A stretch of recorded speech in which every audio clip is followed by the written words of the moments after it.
This is Kamara with Rooted Futures. How are you? My channel is about helping those who know that they are not ordinary beings, that they are very magical and powerful energies. However you show up in your life, whatever gender you are, whatever identities you're carrying, you are very powerful. And maybe for many of you, you've had to fight in your life to understand who you were, from being defined by others and finding your own self. So that's what this channel is about. That's what my work is about on the spiritual level. That's what my work is about in my career. So thank you for joining me. You're going to find that I'm going to start out these readings with an introduction. And this is a pick a card, so the timestamps will be below in the description. But I highly recommend that you listen to the brief overview of the reading, because it might hold some valuable information for you. But you're always welcome to skip ahead to the sections, and if you watched it on TikTok, you have like a little bit of a preview. So my TikTok channel is also Rooted Futures, and I'll put that in below as well. And I always do like a little preview on TikTok, and I say come on over and watch the extended on YouTube. So I'm glad that if you're from TikTok, thank you for joining me. So the year of water. I heard someone sent me a video, and I'm gonna forget the person's name right now, but I'm gonna put the link to the video below. This other spiritualist reader, and I watched her video about this Jupiter in Pisces being about water, being about the year of the mermaid, being about the year of understanding ourselves emotionally. And it rings so true to me that I wanted to do a reading around it. I'm very much a water person. My sun sign is Cancer. My birth name that was given to me by my parents means moon. It's very like it's very much a part of my life, water, and I even work with energies of water, traditional energies of water from traditional African religions, as well as other energies from diverse communities. I really honor the keepers of water, the protectors of water. So water is very important in our lives. We're made up of, I think, 60 or 70% water, human beings, human energies. And so it's important to understand water's influence in our lives and how we can work with water to become well, to heal ourselves.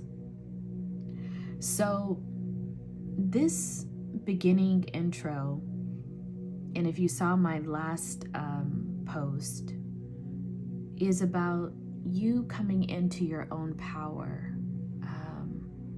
It's about you identifying as, in this deck, it's called the Witch, which many people who I'm connected with, I think who are on my channel, might connect with having witch-like powers or being a witch in general. For other people, they identify with the meaning of this card as the Magician in the traditional tarot. So you may identify as being a person who does not need an intermediary, a person who knows their power, knows their relationship with spirit, and that relationship with spirit includes the earth. It includes all the elements of the earth. And so the witch here is your discovered self. And I start off the reading with, many of you are coming to this reading or being attracted to this reading because you're starting to understand your power. Spiritually, in the mundane, you understand how to wield your power. And so this reading is about how water can be a powerful influence in your life. You're going to have 3 groups to pick from, but also know that this is a general reading in some essence. So to get to the real essence of how water is impacting you as a unique energy, you would need to start to observe yourself with water. Do you drink water? Do you take baths? Do you go to the ocean, the lake, the rivers? Where do you find yourself in relationship with water? And for some of you, this might be about building a relationship with water, understanding that water is also a part of your spiritual practice. So for some of you, as you see in this picture, the witch is stirring a cauldron of a very sacred, powerful water and receiving transmission from the water in connection to spirit, in connection to the cosmos, in connection to the moon, in connection to the trees, in connection to the owl and the cat here, which each have their own symbolic representations. And then you have these magic mushrooms. There's a way in which this witch is using all of their resources to tap into the world powerfully, to live in this world and this life, thriving through the knowledge of their wisdom, their inner knowledge. So congratulations, if you are attracted to this reading, I feel like we are part of a cosmic community. We are part of a community of true earthlings that are returning back to the earth, our mother, as a source of power, as a source of liberation. So behind the witch's identity, what is fueling her or them or you all powerfully through water are 3 maybe possible identities. One is Mami Watu or Mami Wata. Mami Wata is a powerful pantheon in the African traditional religions. And this pantheon spans a lot of different cultures, a lot of different countries within Africa. So I can't just say one particular culture, one particular religion. But Mami Wata, most likely West African cultures look to her. But what's interesting is you will find the mermaid throughout many different cultures, even outside of Africa. The Caribbean, the United States, Central South America, Asia, India, you will find the mermaid's likeness everywhere, which for me holds what my ancestors tell me about Mami Wata is that Mami Wata is a very old, ancient energy. So this energy often is represented by a mermaid holding a mirror, sometimes wearing a watch. Not in this picture, but you'll see in some of her pictures she's wearing a watch. It means that she transcends time. The mirror that she holds is a reflection that she sends back to you. People with Mami Wata energy, in my opinion, are able to reflect back to people exactly who they are. Meaning, when you meet a person with Mami Wata energy, some people are rattled. Some people are face to face with who they are in relationships with others when they meet a Mami Wata energy. Mami Wata's power is to show you who you are, to show you without a veil, without the smoke and mirrors, exactly who you are. This is an energy that's very, very powerful. And what I do know of this energy is that it is like the ocean. It's like the deepest depths of the ocean. It is that part of the ocean where people fear to tread. It's the deep, deep, deep that no one's ever been to. It's the space. It's space up in the sky, the cosmos. I was told in a transmission from a galactic being that space is also water. Space is also watery source.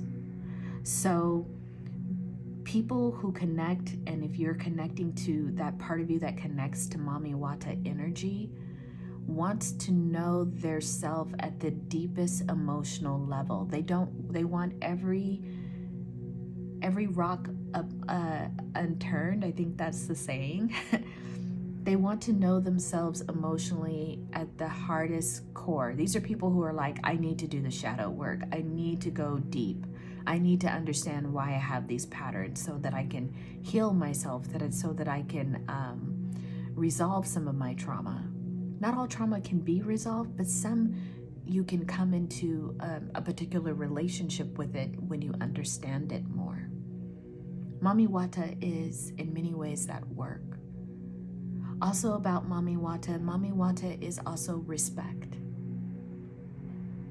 If you interact with people who have been initiated with Mami Wata, you will observe that they are very respectful. That is part of the work, being respectful of other human energies, being respectful of the earth and all of its inhabitants.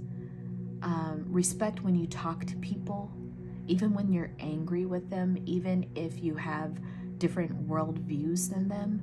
There's a certain way that Mami Wata energy requires you to be respectful, because in the Mami Wata,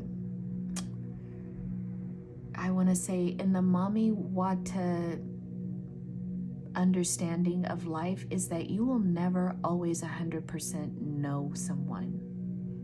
You will not know all of their story. You will not know what brought them to the place that made you angry or irritated you, or you decided you didn't like. You don't know all of their story that made them the person that's standing in front of you. You also may not know who stands behind them. Spirit, especially of Mami Wata power, is very famous for hiding people's value. Mami Wata, remember the timepiece, remember the watch? Mami Wata decides when it's time for you to emerge and be seen by others. Mami Wata decides, that energy decides when you are ready. Cosmic time, spirit time. So sometimes your value is definitely being hidden if you have Mami Wata energy, because the energy wants you to know yourself first. And so there's a lot of inner work with this Mami Wata energy. And it's very powerful. It requires a lot of what I've observed with people making offerings even to Mami Wata, the offerings have to be of a certain caliber. They have to be of sacrifice. Sacrifice meaning you give in a way that almost makes you feel uncomfortable giving so much. But when you give so much, the return is so much. It's being held by your powerful mother in a particular way. So blessed to you all who connect with this energy. It's a powerful protector. And this energy loves its children. And it's very protective of its children. So if you find yourself attracted to this energy, and then also your life is in upheaval, like there's sometimes people who in which this energy is a guardian of, sometimes if you're involved in spiritual practices that are not in alignment with your Mami Wata energy, you can find your life experiencing a lot of upheavals. You'll almost feel like, wow, I have a lot of bad luck. I have a lot of chaos in my life. And it's only because the Mami Wata energy is trying to bring you closer to her and show you that whatever you're doing in life is not in alignment with who you really are.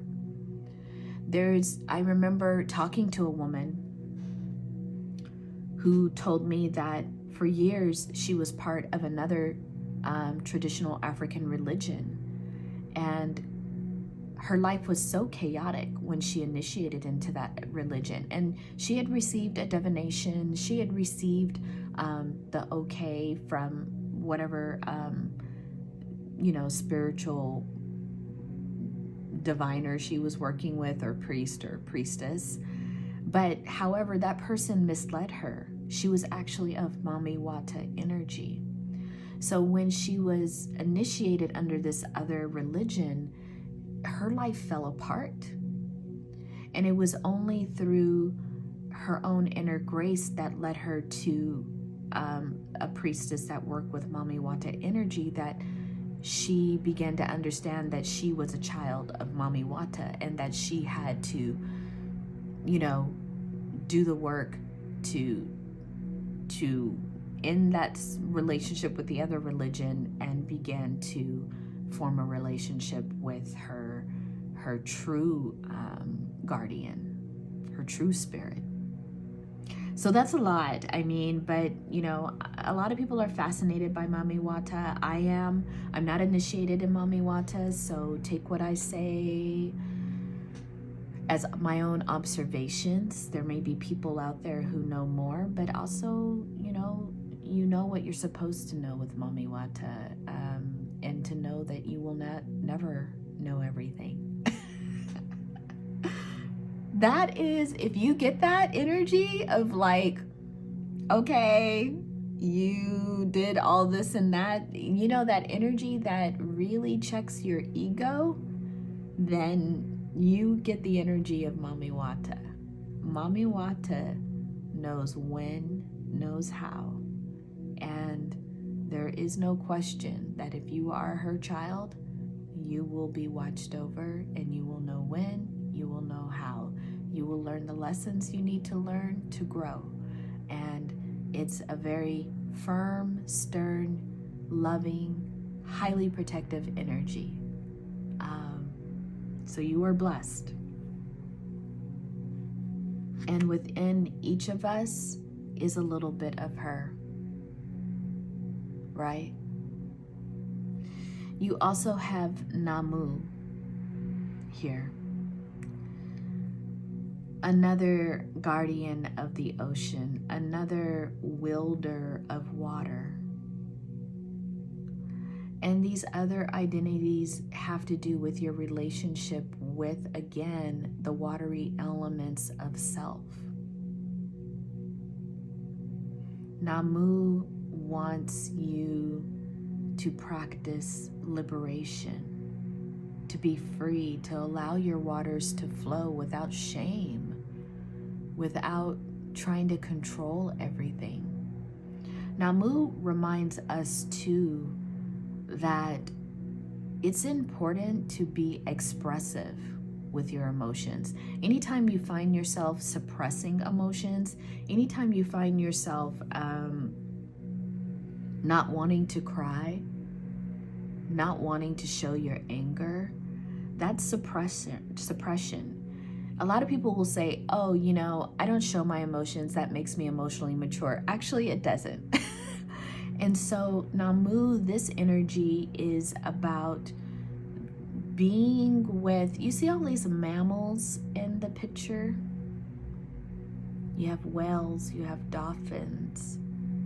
It's like the intelligence of your emotions. This is some of these the dolphins and whales are known to be highly intelligent, and to be almost like, whales almost feel like prehistoric energy. You know what I mean? Some of them are that big.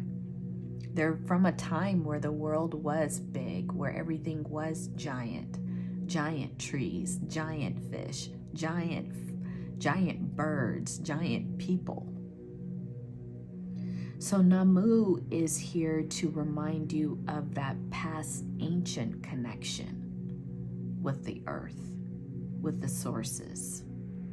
It feels like Nammu too is like that ancient ancestral energy. That first ancestor that gave birth to everyone. Nammu is the vessel. She holds the vessel. And that vessel pours out the water. It receives the water. It gives back to water. So giving back to yourself emotionally, giving back to others emotionally. It's about that reciprocity. If you have that Nammu energy, which is, different cultures have call the water spirits different things. But if you have this Nammu energy, it's like you're a guardian of emotions. You're always modeling how emotional health, how emotional wellness is the key to life. It's the key to helping us thrive and stay healthy. So if you connect with that energy, you're willing to take a chance. You're willing to take a risk and share your emotions with others so that you can help them understand that that's where we all connect. That's Nammu. So some of you with this energy might be counselors, you might be teachers, you might even work in preschools with small little ones, teaching them about their emotions. You might be parents, you might be spiritual leaders. You could be really anyone with Nammu energy. Anyone who wants to be a healer, massage therapist, anyone who's teaching people how to work with their emotions and their emotional body even. Very good work.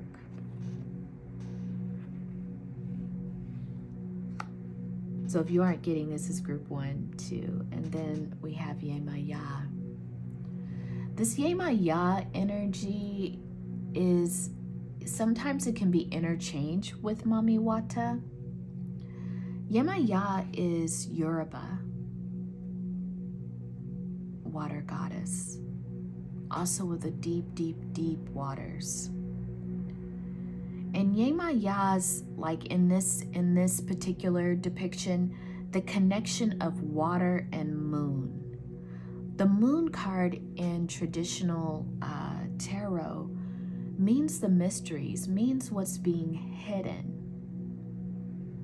Some people don't see the moon as a positive card in the tarot because they see that people are keeping something from you or something's being hidden from you, maybe in a way that's negative. But the moon also is about our deep unconscious. The unconscious is that. It is not in our conscious awareness. It is something that is a mystery to us. It's a part of ourselves when we're doing this shadow work, when we're doing healing work, when we're going to therapy. It's that part, it's that energy that says, oh, I get it. I get why I thought this about myself based on this experience. Yemaya is giving you access to the unconscious. Yemaya is the journey. And you see how the figure just dives into the waters of Yemaya. People who resonate with this energy, with this card, you are ready to submit to your unconscious.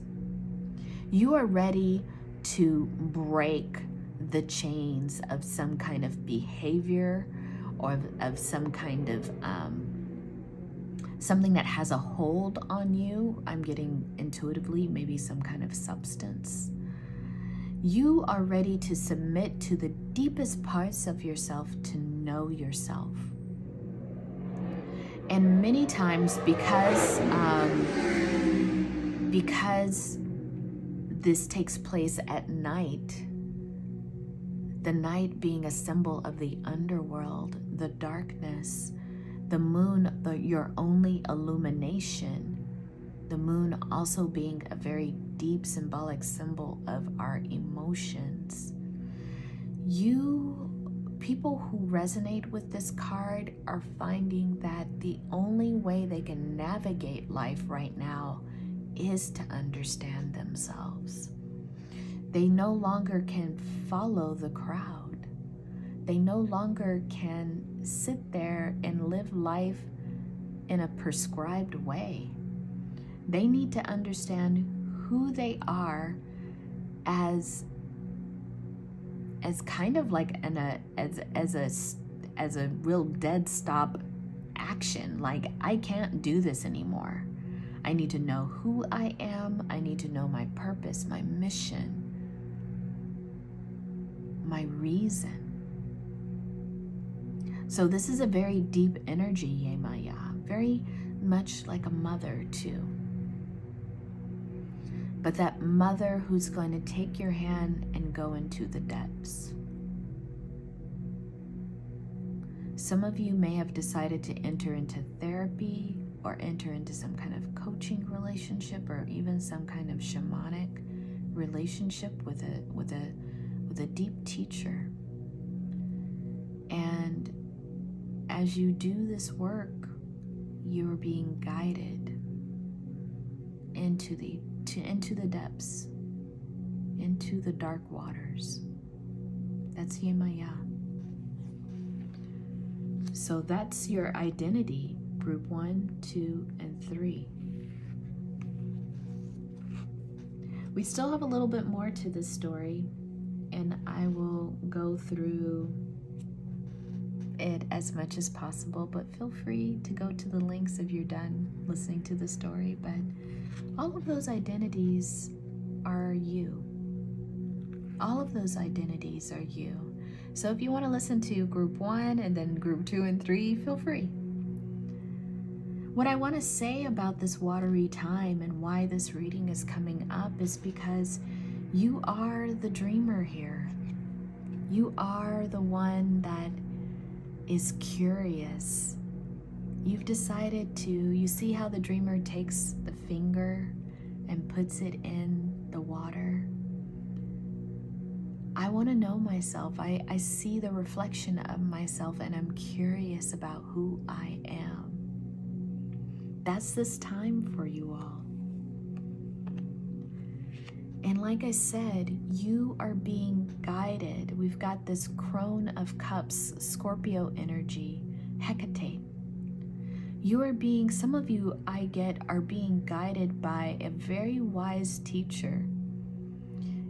For some of you, I get it's your grandmother. Others of you, I get that it's a very powerful ancestor that's coming to you, that's making themselves known to you. For others of you, you may actually be working with Hecate energy, which there are quite a few people who specifically work with that. Hecate's holding this like quartz crystal, very powerful. You see that here? So this is where the witch got this. The witch got their own wand from Hecate, from their teacher. And Hecate does the work in the waters. Hecate looks like she's kind of standing. I say she, but this is just an energy. The Hecate energy is standing. There's a scorpion here. Hopefully you could see that. And then there's like this river that's flowing downward. Hecate works with the fullness of the moon. There's a bird here that's representing freedom, liberation, through understanding your emotional life and the trajectory of that life, meaning the story of your emotions as it flows down. And there's a cup behind Hecate, a cup behind this beautiful crone Crone meaning someone who's very, very wise, someone who's learned their lessons. This is someone who's taken the lessons of life, they've learned from them, and they've gained wisdom. So understand that whenever you're trying to find a teacher, I'm being called to say this too. If you are trying to find a mentor, a teacher, a guide in the human form, make sure that they are a person that stands in the waters, meaning they stand and they work from a place of emotional intelligence. Spirit is saying, wake up to this, some of you.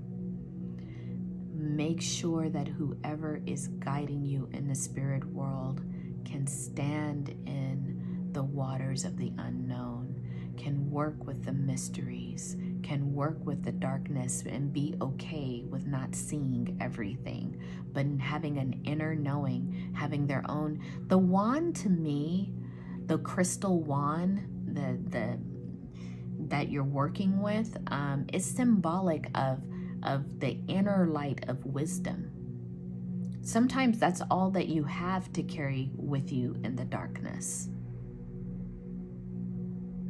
So that teacher, I'm being called to tell some of you, make sure that you're observing that in them before you just hand over yourself spiritually to someone. I don't care if this person's calling themselves a priestess. I don't care if this person's calling themselves a babalao. Whatever it is, like, to understand that your teachers need to have a high caliber of knowledge. A high caliber. That's what Spirit is telling me. This life of yours, for many of you, this new journey is the Hanged One. Understanding a brand new perspective. Hanging from a tree. Get this. Trees have this like wisdom. You're hanging from a tree naked, completely naked, meaning authentically dropping into the waters. You can't do this work from a place of ego. You really can't. You can't do, and we all have an ego. So the thing is, we don't want to kill our ego. We're not trying to kill our ego, destroy it, or tell it to go away.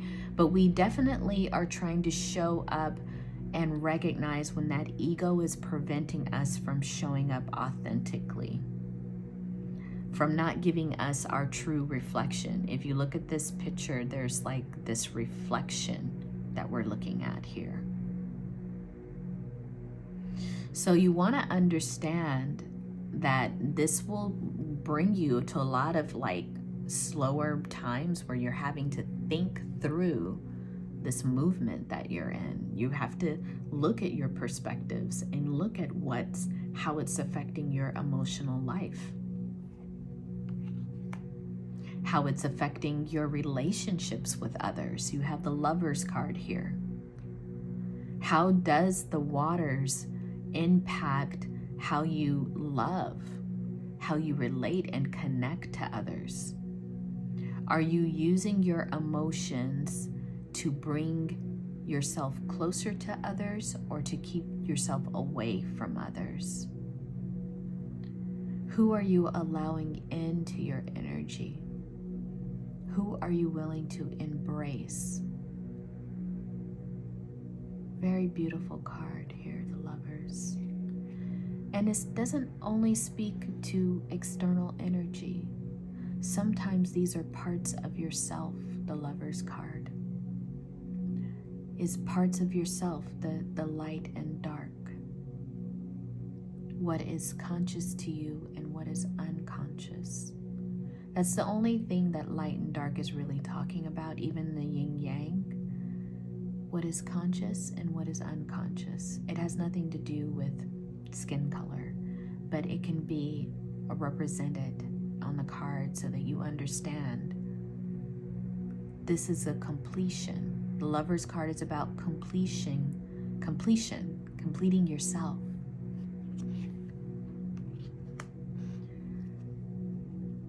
We have the Ace of Cups here, and I love this card. I love the energy of this card. It's about completion. It's about true happiness. When you receive that cup, and the cup in traditional tarot is coming with a hand from the clouds, like coming from spirit. And so this being is holding the cup like, yes, I connect with who I am. And it's refreshing. It has vitality for me. I feel like I'm saying that word wrong. It's vital to my essence. It's vital to who I am.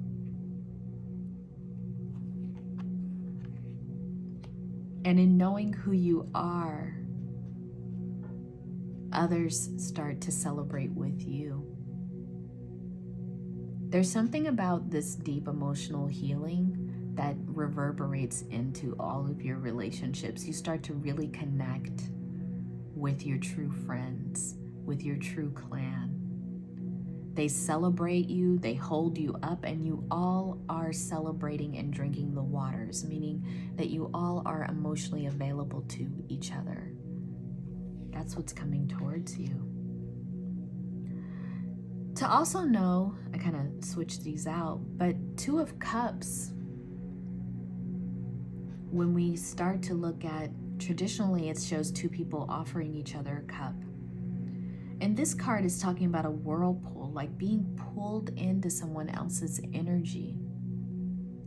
So studying ourselves with water also means understanding how we're being pulled in, how we can be pulled into other people's energy, and what it means to allow ourselves to kind of be a container while not getting dragged in.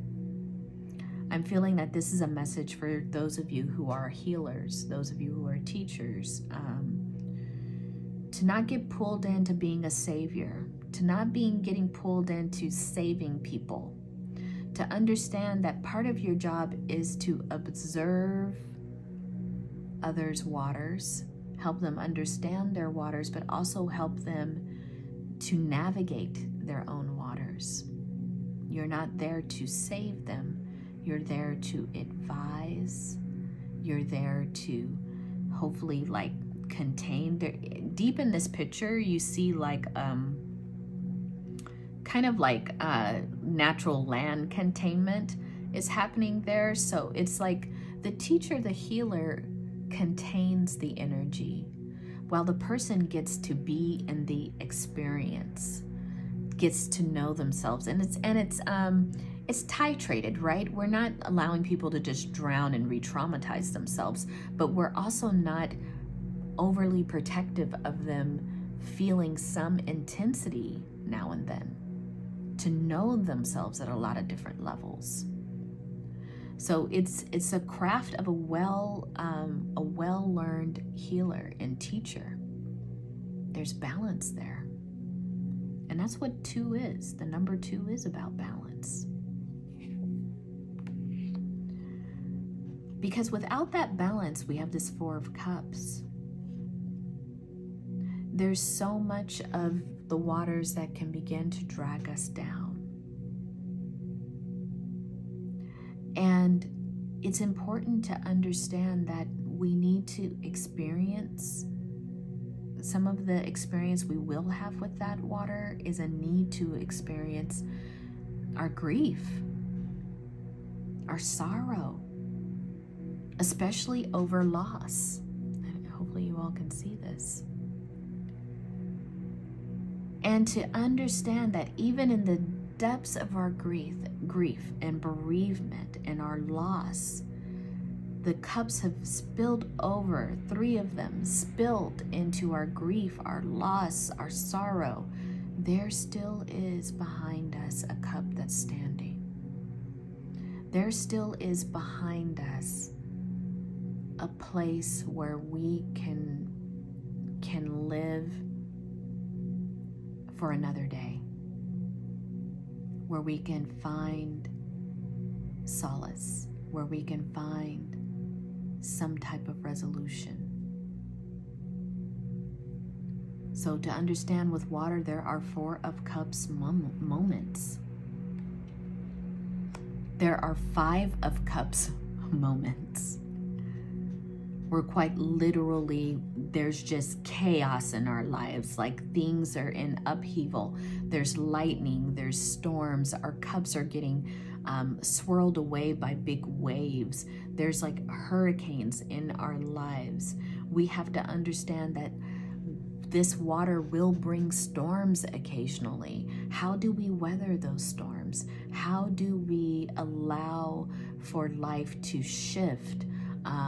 In many ways, this card, it's not the tower in this deck, but it has tower moments in it. You know, emotional tower moments, upheaval.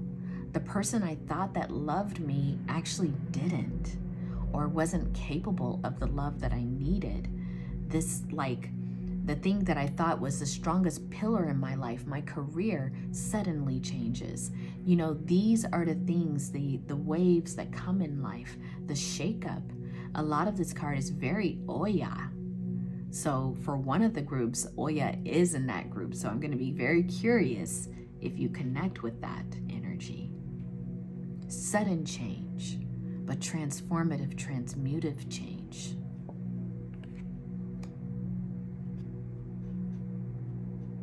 And as we heal, we really want those around us that are supportive of our healing process, who can hold us as the waters begin to calm, as the cups are upright again from being in the storm. Who's there to hold you, give you Reiki, be truly authentic with you. Nakedness is, in these cards, are about authenticity. Who can be there authentically helping you to heal yourself, hold yourself. As you hold the cup, understanding who you are. There's that community around you. They've brought you to land, but your feet can still touch the waters. It's not like they've said, you can't feel this anymore. They're just saying, we're going to help you calm your waters. We're going to help you reconnect and find peace, find calm. Very beautiful. Because that hurricane, this 5 of Blades, it can send you with a lot of racing thoughts. It can confuse the best of us. It can have us all in our head. It can have us thinking that nature's even against us. That's the hurricane that we need to learn how to navigate from time to time. That hurricane, 7 of Cups, can even, in this deck, can even turn to jealousy. Not realizing yourself emotionally can keep you very envious of other people. Envious when you have so much power yourself. To be able to face your envy, to face your jealousy, to face why you're not feeling free. You see the birds?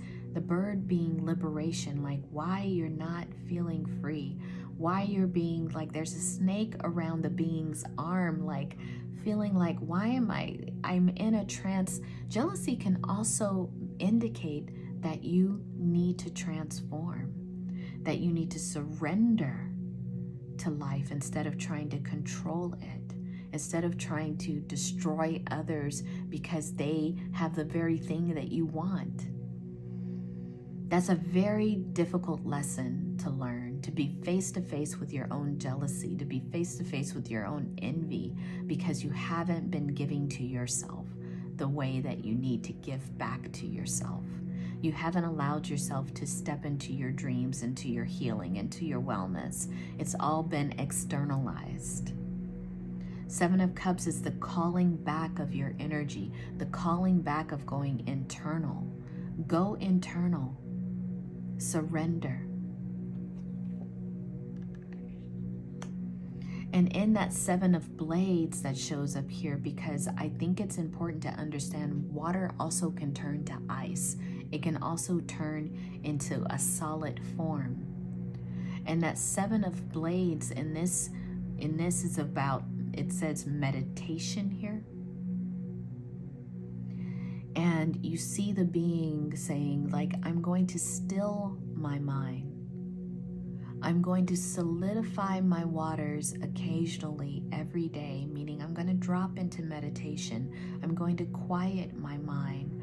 I'm going to allow for thoughts to become solid, and within me, I am going to connect all of my thoughts. I'm going to focus them and become very aware. That's the practice of 7 of blades. And when you go into that practice, you meet up with the very essence of compassion in yourself. We've got the Kuan Yin card for 9 of Cups. That compassion is an overflowing waterfall of cups. Look at, just like it's flowing with the essence of compassion. You connect with that. Kuan Yin is I want to use the word epitome, but the symbol of compassion in Buddhism. Kuan Yin, I think Kuan Yin's story is that she was so compassionate, so giving, and in one part of her life, she was raped by someone. And somewhere in her own spiritual process, had to develop not only compassion for the rapist, but herself. Now, I'm not saying that that's what you need to do if that was your situation, that you need to develop compassion for your aggressor. But what I'm saying here is that there's a story of her learning compassion, especially when we experience traumatic events. There's parts of us that can blame ourselves. And her story is about developing compassion for yourself, where you can love yourself again, where you can be in calmer waters, where your emotions can inform you again in a very factual, positive way, instead of emotions whipping you away and carrying you away on a sea of negativity. And lastly here, I love this 10 of Cups card. To me, it's about family of choice, and where I think a lot of people are headed, community of choice, where everyone can be authentic, where everyone's cup gets filled. There is no hierarchy. We're in a circle. We're all being fed from our divine, unique identities. And it's paradise. That's the final realization of your emotional health, is like, it feels like paradise. It feels like a place you always want to be, emotionally connected. So, if you went through that journey with me, with many cups cards, a few blade cards, thank you. We're gonna get to the readings now with the groups, and let me know what you think of this intro in doing that. I know it makes the video long, but I really feel like for those who I can share this, my wisdom with, then you'll understand the length of the videos. This is not really quick work. So again, let's go to the review of the groups.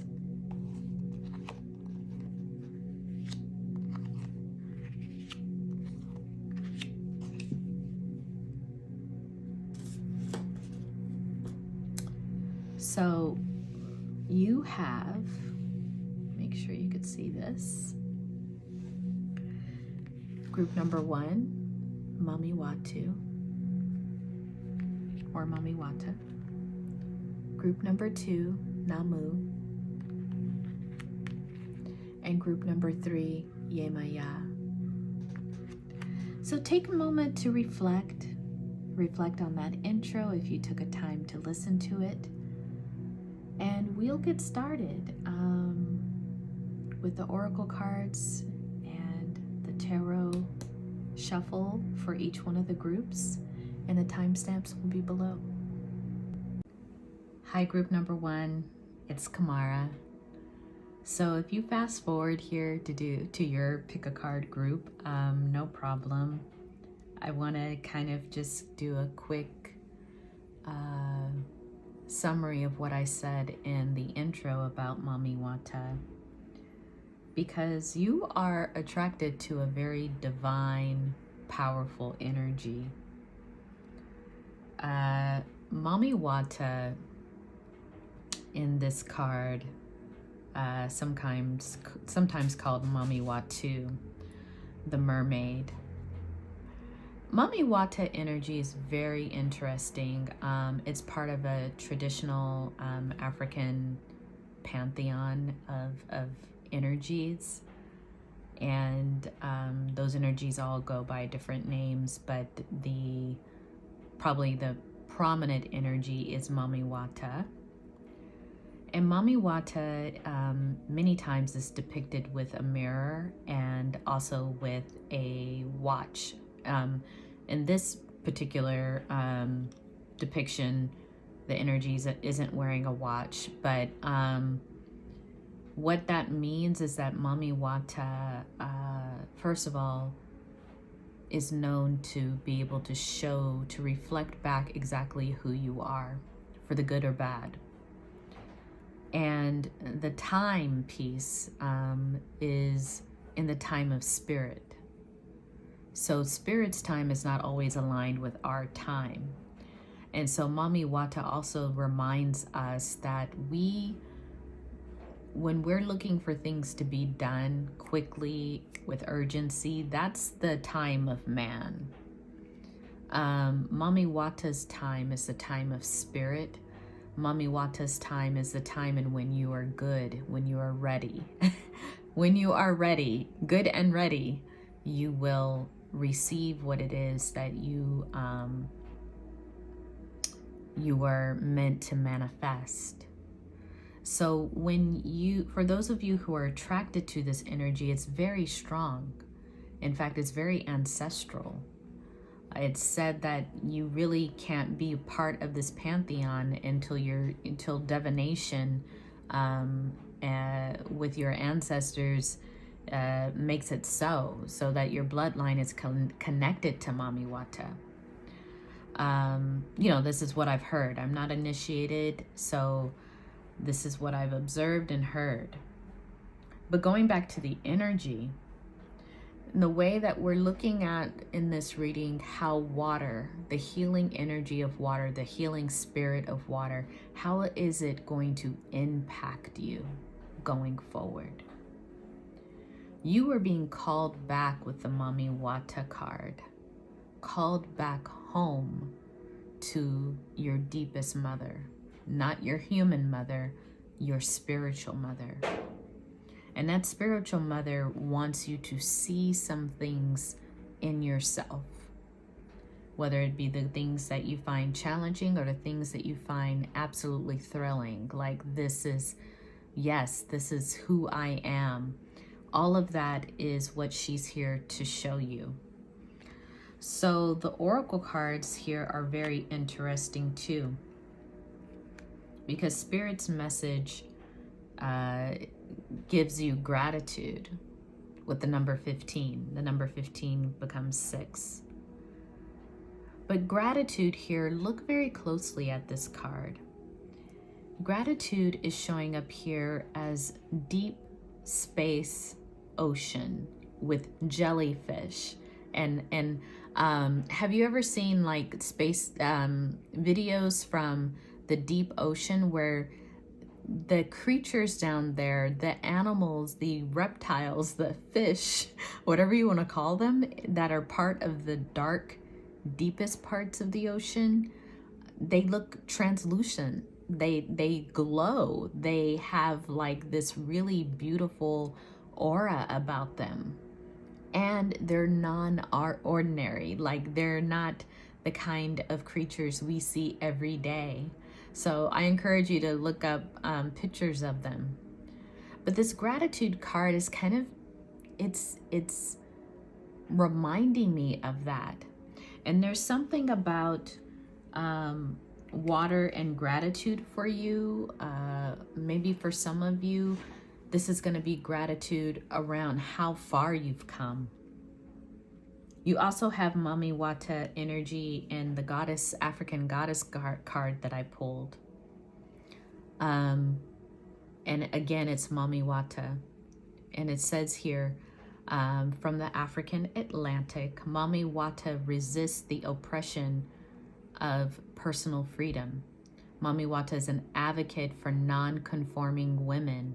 Mami Wata asks us to get clear about our purpose, to be diligent in fulfilling our divine mandate, and even if that path doesn't fit the norm.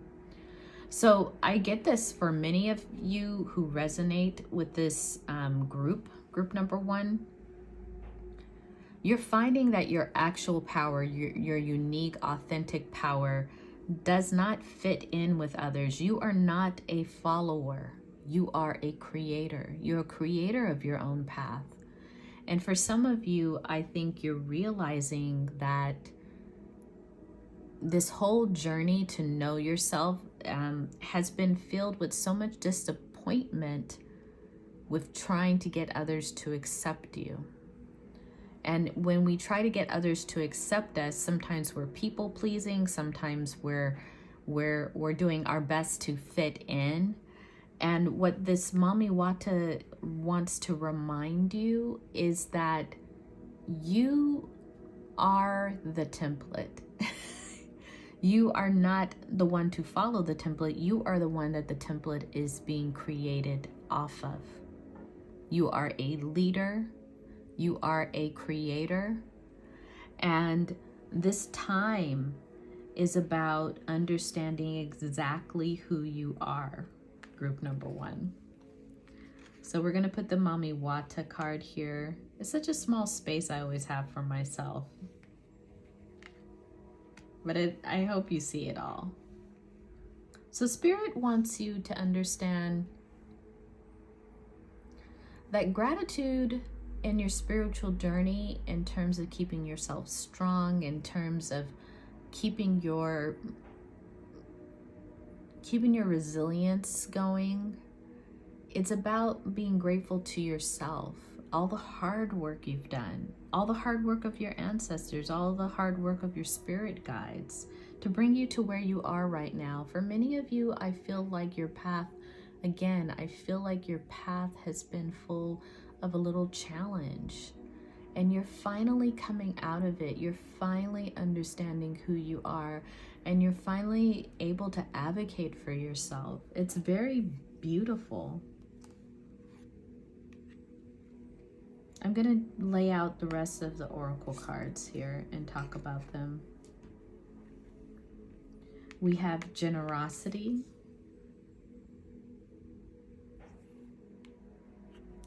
It says here, what good is a treasure if you keep it to yourself? So generosity, gratitude. And then we have visualize.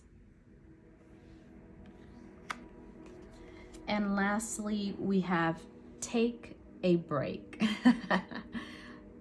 A life's work is not a season. Get off the treadmill.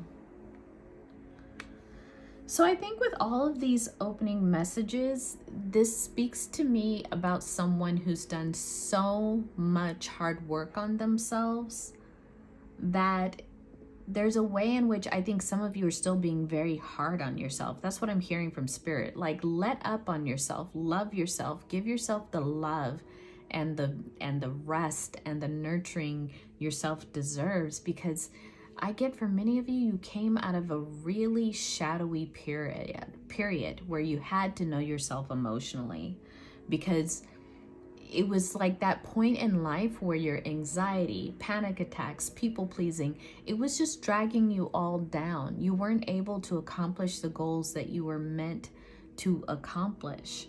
And so you had to work on your mental health. You had to work on caring for yourself. You had to work on loving yourself. And for some of you, I get that that meant ending some relationships that may have played a real prominent part in your life. You had to learn how to visualize the kind of life that you wanted, even if you didn't have a model for it. So going back to that template that I keep hearing Spirit say, you are the template. Like you might have spent a good part of your life looking at other people's life and saying, I guess I'll model my life after theirs. But then you would do it and you realize it doesn't work for you. That is because you are the one. It's very much like the switch around. You are the one actually that people will want to and do want to model their life off of. You're starting to understand that you are not only a powerful person, but you are, you're very caring. You're very successful. And I think that there's a way in which people, they may not tell you all the time, but they admire you. They see you as the model for how they want to live their life and stay in balance. So that's really what the Oracle cards are coming out with in this strong message, is that you are the gift, group number one. You're the gift, not other people. You are not a follower. You are the gift. And as soon as you accept that, you're going to see your life change in very miraculous ways. So interesting, group number one. Let's go to the tarot cards. I feel like the power of Mami Wata is helping you to unfold to who you really are. And that's not only spiritually, that's physically, that's like mentally. I think some of you have always thought or grew up with this belief that you're weak because you're emotional, that you're weak because you care about people. That isn't true, group number one. And I think you're starting to understand that you actually are very strong. You have a lot of strength. And this is a person with a story here of overcoming so much. I'm hearing this word and these two words, and take it with grace, but mind controlled. Like, there were a lot of people around you who tried to convince you that you were one way when you knew in your heart you were another. People around you who really tried to misinterpret who you were, misunderstand who you are. It really, with this 9 of Cups in reverse, it really kept you from realizing the very best of life.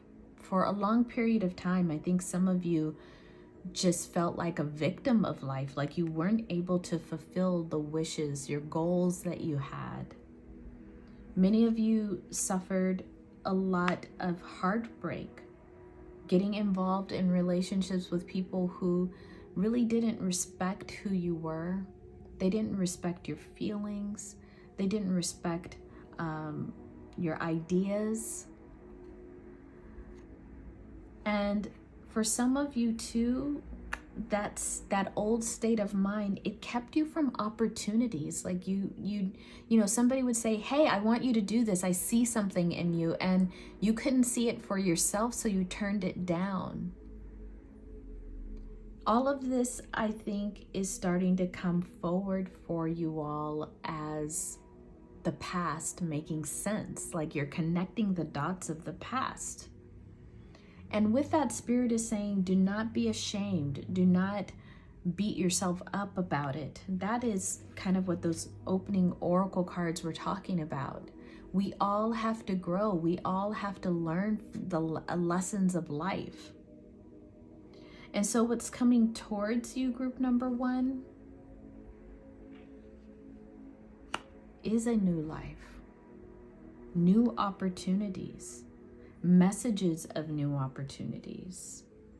And the interesting thing is they're coming in fairly quickly. So in the next few months, weeks, days, some of you are going to experience a real quickening of your manifestation, especially around finances, especially around job, career, finances, the mundane material life.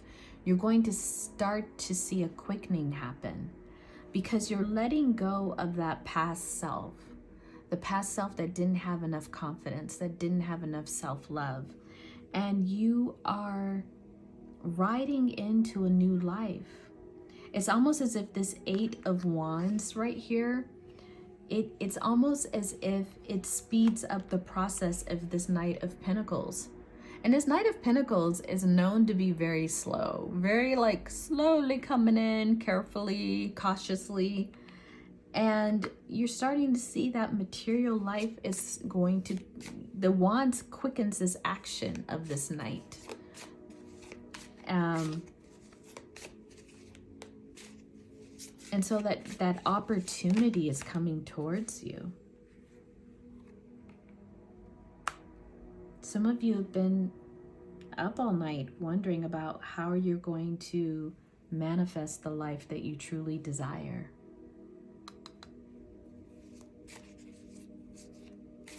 Go back and re-watch the intro, re-watch even the beginning of this reading. Spirit is saying you've got to trust yourself. You've got to understand that you are the, I keep hearing, you are the template. Look at that. It's your time to look beyond your current situation. Look beyond what your usual self would have said is the story. Cup of tea here. Look beyond your current situation into opportunity. Don't pass up something that's coming your way because of fear, because of doubt. I get a sense this Knight is coming in to show you there's opportunity somewhere. For some of you, this is a new job. It's a new career. It feels like it's away, like in a distant land. You know, 3 of Wands, they're not holding the globe like in a 2 of Wands, but the 3 of Wands is still looking out into the vastness of life. So some of you might even end up moving. And what you want to do here is understand that to really take full control of your life, to be fully comfortable with being that leader, being comfortable with being seen, heard, for your ideas, you've got to work on this place. The Emperor is showing up in reverse, so it's kind of saying, you know, make sure that when that opportunity comes that you're like, yes, I can do this. Not a maybe, not let me contact you later, but yes, I am your person. I'm the person for this job. I'm the person who can make this work. There's something about that opportunity when it comes towards you, you have to claim it, group number 1. Yeah, you have to be this Queen of Swords. I love this Queen of Swords depiction because it's literally like she holds out her hand, and as she's holding out her hand, she's welcoming in new opportunities. Her head is above the clouds. Her bird is flying free, which is her liberation mindset. And she's saying, I know that I can do this. Not I think I can do it. I know that I can do this. I sit on the throne of my own intelligence. And so like as she holds up whatever it is that's being offered to her, she holds up her hand and welcomes it in. Non-flinching, no doubts. That's you, group number 1. That is you.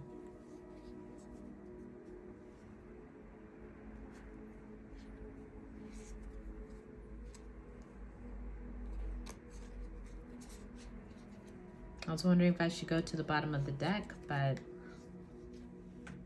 let me see if Spirit has any more messages for you. A new opportunity is something I get some of you have been waiting for a while. Something that will help you make money, something that will turn you into, have you turning more towards a King of Wands kind of energy. Now this could be yourself really embodying that energy, taking action to secure your life, to make sure your life is thriving. That definitely, that energy could be yours, group number one.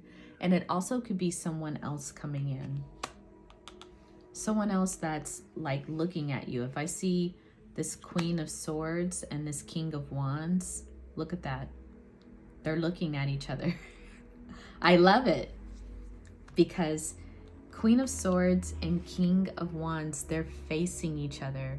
They're like, hey, King of Wands, low-key, is someone who's totally got their shit together.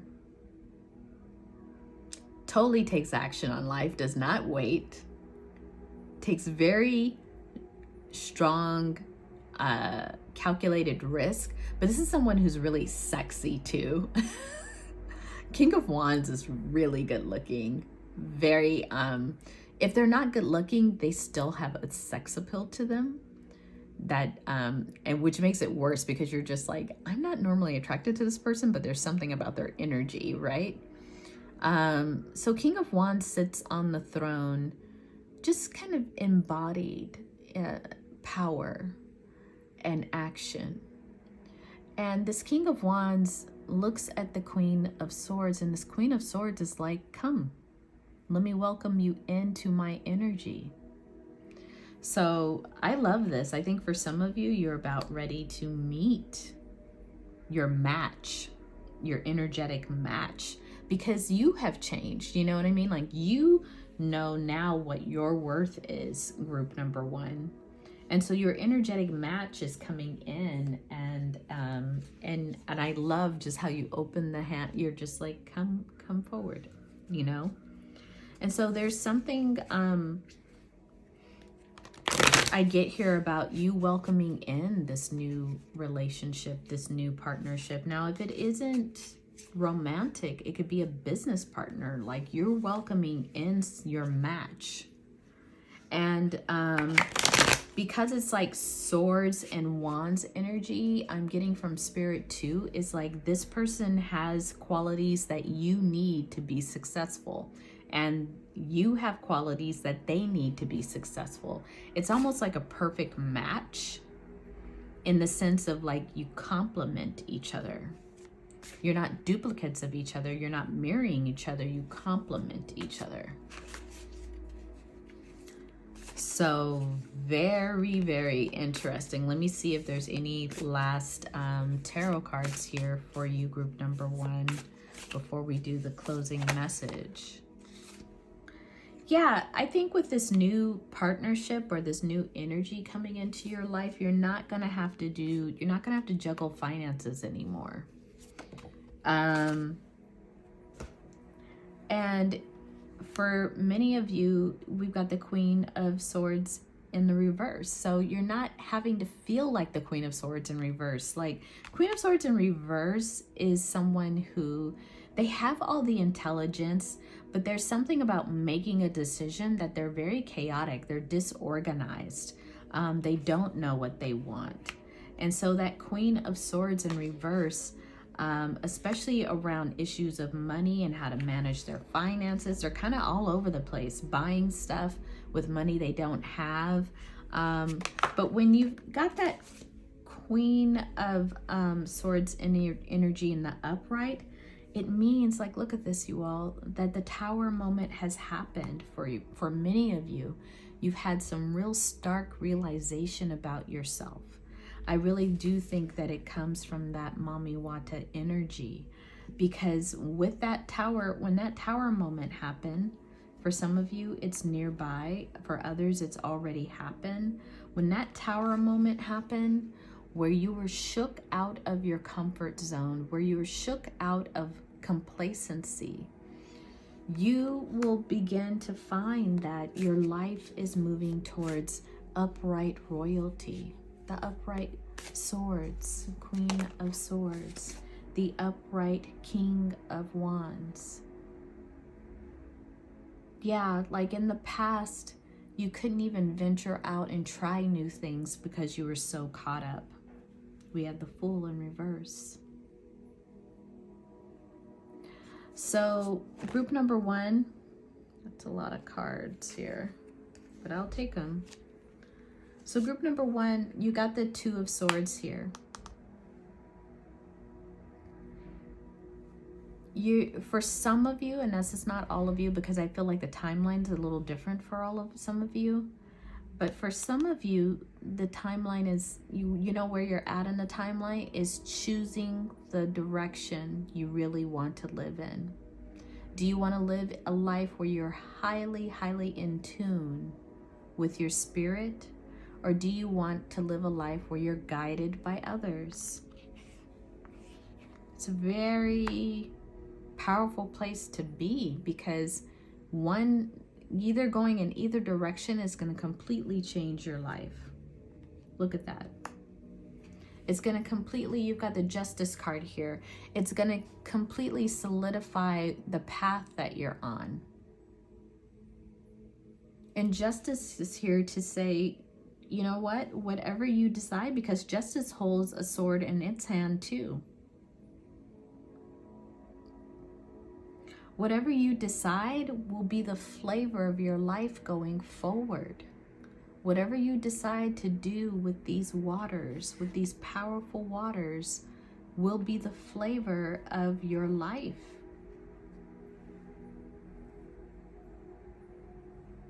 Yeah. Next 10 months, next 10 weeks, next 10 days, next 10 years. Bottom of the deck, Knight of Brooms, Knight of Wands. That message that's coming in for some of you, it's very, very important message. Do not miss that opportunity by waiting too long, by waiting and deliberating too long. You've got the Hangman in reverse. Like, don't waste that opportunity thinking about what used to be and, you know, all the problems you had in the previous time. This is a new day for you. At the bottom of the deck, continuing on, we've got this Eight of Pentacles. It's like you are understanding that, you know what, if I focus on the things that I want in my life instead of the things I don't want in my life, I'm bringing in the energy of manifestation. It's happening quickly. You're getting phone calls, emails, you know, all these opportunities, group number one. Because you're keeping your eyes on the prize. You're keeping yourself focused. It's so necessary. Because you're going to reap the rewards of your hard work. And you're not going to have a lot of burdens. That 10 of Brooms, 10 of Wands, it's like you lay down your burdens. You accept that the way you want to live your life is completely acceptable. You don't have to be crushed under the opinions of others.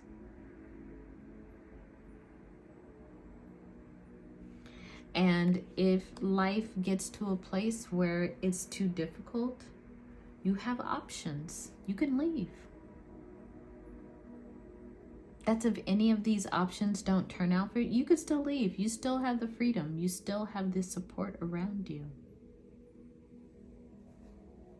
Wow, group number one. Still at the bottom of the deck is the Hermit. I'm not going to put it out there, but, you know, like going within, making sure you're solid from that solid space. I really love this group number one. It feels like you're transmuting who you are, how you show up, your identity, and it's gonna prove very, very fruitful for you. Very fruitful. I love this, group number 1. I really do. So, let's see if we have one more closing message before we wrap up this reading. I'm excited because I believe that you all are, you're doing the work, and your work is starting to pay off, group number 1. That's all I can say. Your work is paying off. So let's see what Spirit's closing message is. And I think for some of you, that payoff is a relationship. I say relationship, but Spirit keeps correcting me, like, no, this is a divine counterpart. This is a divine partner. Like, Spirit wants you to know that this person coming towards you doesn't expect for you to do it all, to be perfect, to take on more of the workload than necessary. Like, whatever that is like, this new partnership for you is about equity. It's about you growing and healing. Let's see what Spirit's closing message is. I started putting cards away here. Spirit's closing message for group number 1, please. Thank you, angel spirit guides. Mini Tamkin, longing for home, the belonging, the original light workers. So there you go. I think that group number 1, a lot of the things that you crave for come from past life experiences, past lives of having like people around you who helped heal you. Past lives means, you know, having a protective community around you. So even if you didn't know from the beginning of this reading what you exactly wanted or needed from water, you now have found out. You now have found out. Men Takan is a longing for home, belonging, the original light workers. So it's a good time to connect with what gives us that sense of inner peace. If it's someone's home, if it's our room, if it's our car, what's at the center of our peace as we have to deal with other personalities and other issues. Yeah. So group number 1, I think that's it for you. I'm really, really super happy. There's so much that came forward. I do hope that you get a chance to listen to the overview of all 3 readings and see if it still resonates with you. Okay, thank group number 2. So if you skipped ahead to this reading, I just want to give you a quick overview of what I discussed in the intro. And I do suggest going back and taking a listen when you have time. I know it's long. So you chose the Mother of Cups, and in this deck, that's Cancer energy.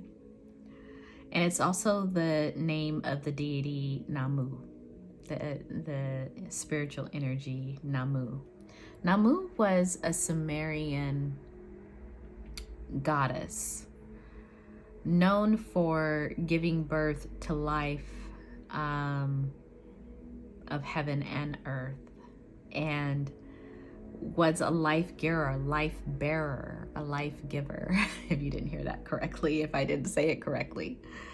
So this Nammu energy, those of you who are attracted to that Nammu energy, there's something about your creativity, there's something about things that you're giving birth to that feel like they are being guided by the divine feminine, the ancient divine feminine. And there's something about the ancient divine feminine kind of showing up in dolphins and in whales. Whales feel very prehistoric to me, like giant beings from a giant ancient past. And I feel like whatever's calling you, group number 2, into your source, into your relationship with water, it has to do with that divine feminine, like it's rooted in there. And the divine feminine has such a close relationship to water. The divine feminine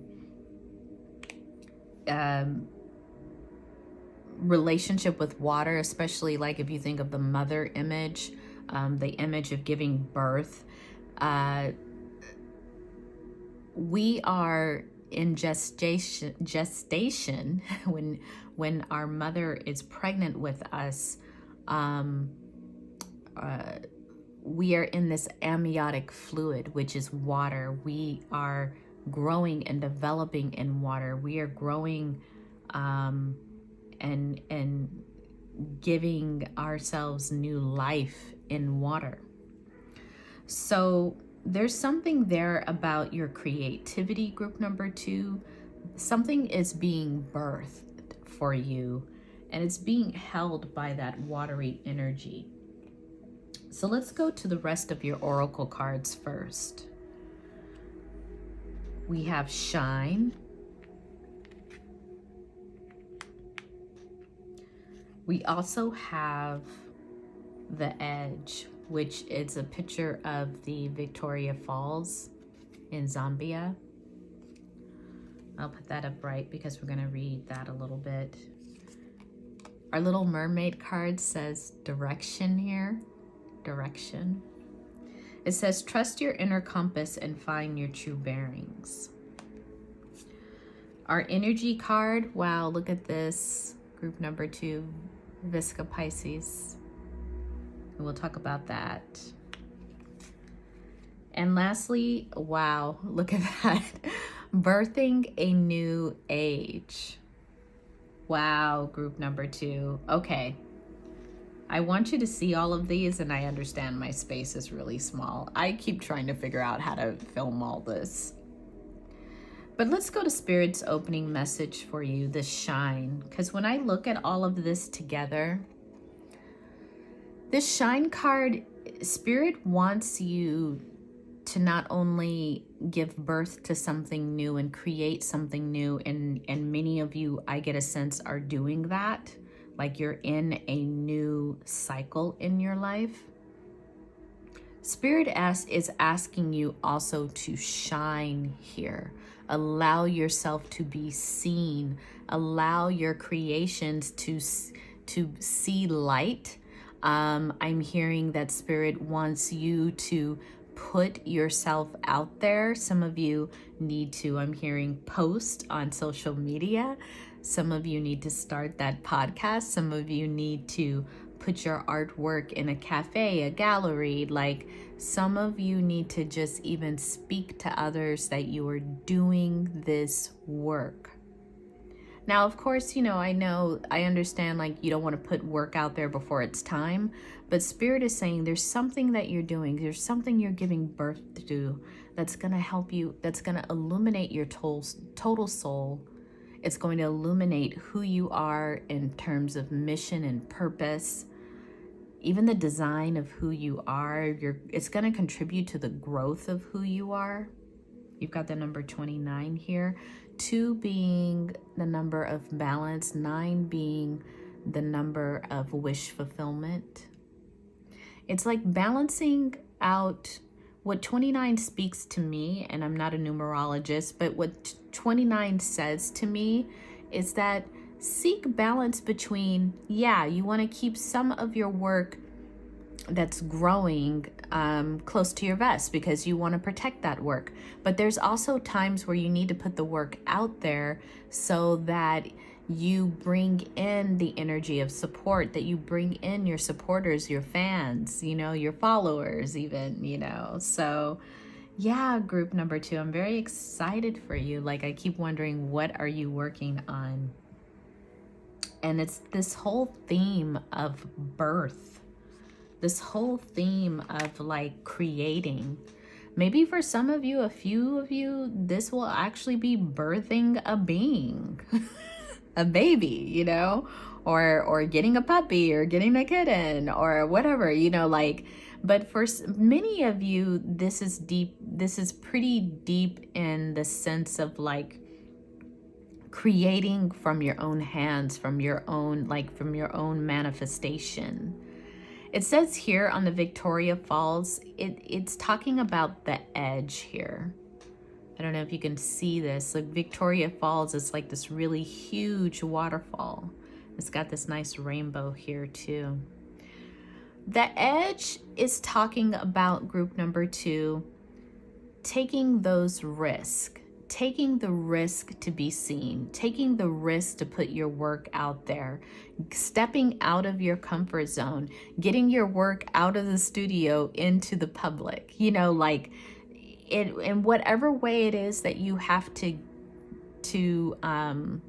expose what you're doing, or at least shed light on it. Maybe it's a book you're writing. Maybe you need to read a chapter to a group of people who get together and read, of writers who read. Like there's some step that you need to take that's going to push you on your edge, group number 2, and it's going to push you into the light. It's going to help you awaken into who you really are. It's going to help you like claim it. And so, yeah, the energy here of Vesica Pisces, wow. You know, like the reason why I say wow is Vesica Pisces, when you look at, it's 2 circles intersecting, right? And that new intersecting space has enough to create 2 more circles, and 2 more circles will intersect and just keep building and building and building. That's like success. We take small steps and we keep building something that keeps multiplying. Our success keeps multiplying step by step. The Vesica Pisces, why I said wow too, is also the sign of the divine feminine, the yoni here. The opening of the universe, the creation point, if you can see that. So this is powerful, group number 2. Whatever you're about to do is something that I'm hearing right now is part of a divine plan. And Spirit wants you to understand that with that divine plan, you need to take direction. You need to put yourself out there. You need to push yourself a little bit, you know, reach beyond that comfort zone, find your inner compass here, choose your bearings. Like, where am I gonna make this announcement? With whom am I gonna share this good work? Knowing that I need to put it out there. You could be decisive that way. But look at that, the cosmic message, birthing a new age, birthing new creations, dreaming a new world into being. Wow, group number 2, because that's, you know, the whole vibe here is about you bringing something from nothing into creation. When I think of creative powers, I think of godlike powers. It's like you practicing how to be your highest ascended self by creating. Again, very powerful, group number 2. Let's get to your tarot reading. So you've got this creative force behind you of Nammu. You've got all these oracle cards pointing to, yes, let's get on this. Like, whatever you're doing, it's time for it to come into fruition. So we're gonna see what the tarot wants to tell you about that. Let's kind of move this up a little bit here. That's amazing, group number 2. I really, if you could put in the comments below what you're working on, if you feel comfortable doing that as a first small step, I would love to hear. I would love to hear. Again, some of you are writing a book. That's amazing. But how this water wants to help you, how the water energy wants to help you, is that it's nurturing you to move forward, to grow. You're ready to not only are you ready to birth something, you're ready to birth a new you.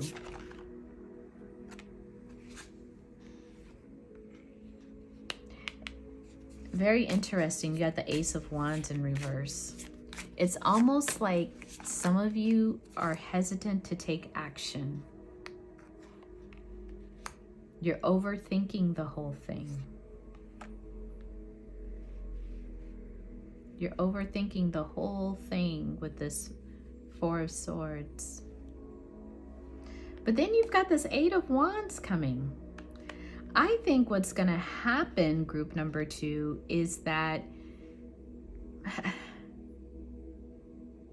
there's this opportunity, knock, knock, knock on your door. And you're like, is it the time? I don't know if it's the time. I don't know if this is the people. I'm just not going to take any action right now. I'm just going to stay thinking in my head what I need to do, how to perfect it. I think some of you are caught up in perfectionism. And then there it is again with this Eight of Wands. It's coming in quick. Like someone's like, you know, I'm getting that some of you just got wind of a submission date or a scholarship date or an application date for something. I'm getting that for some of you that you need to take action on this, because right now you're in that Two of Swords moment. Am I ready?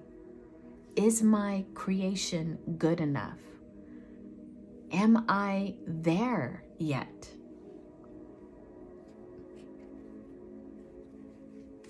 I believe you are, group number 2. But there's something about that Two of Swords which you don't feel comfortable with. Like it feels like you're deciding things in the dark. But it's only a blindfold. And look at that water behind this energy.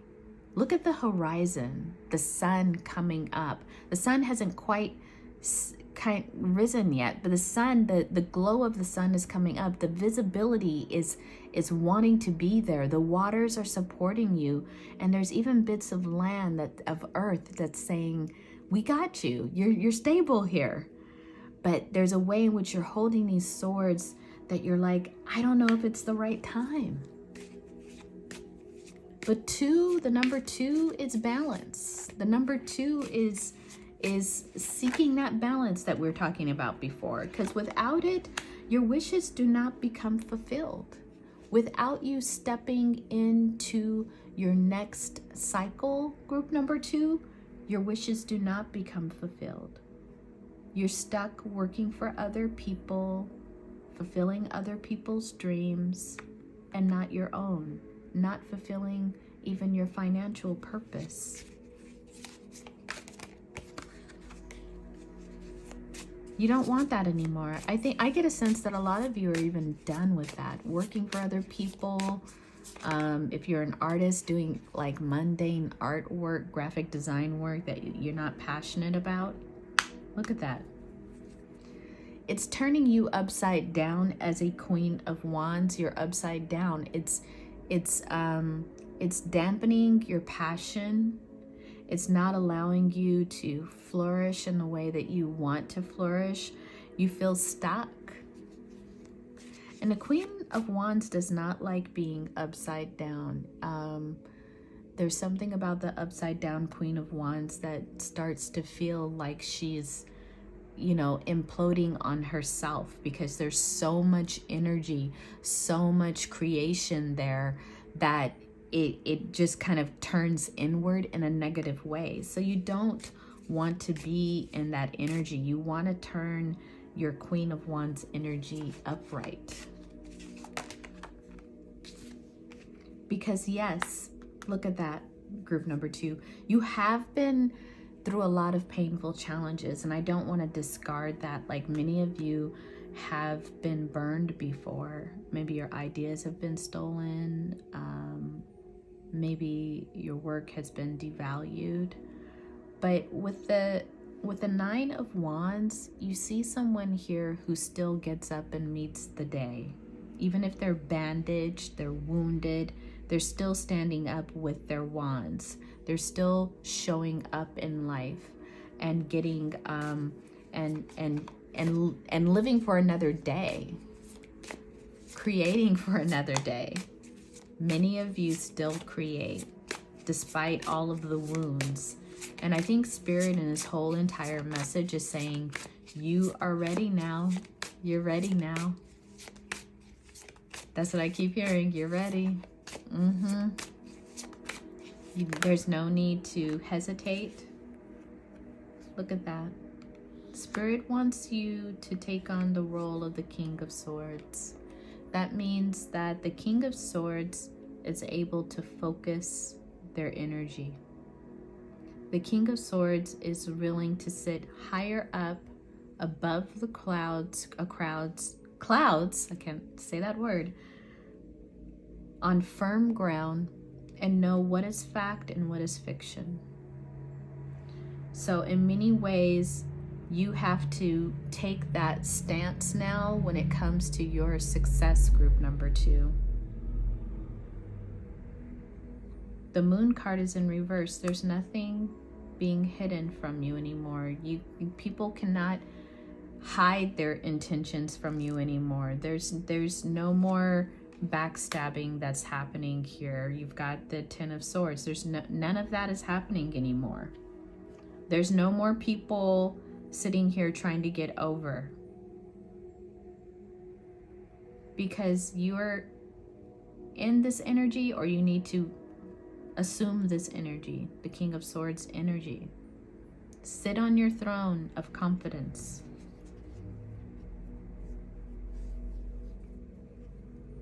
Have strength. Gain a new perspective. This is all bottom of the deck. Learn how to be the magician, to wield your power. And when you do that,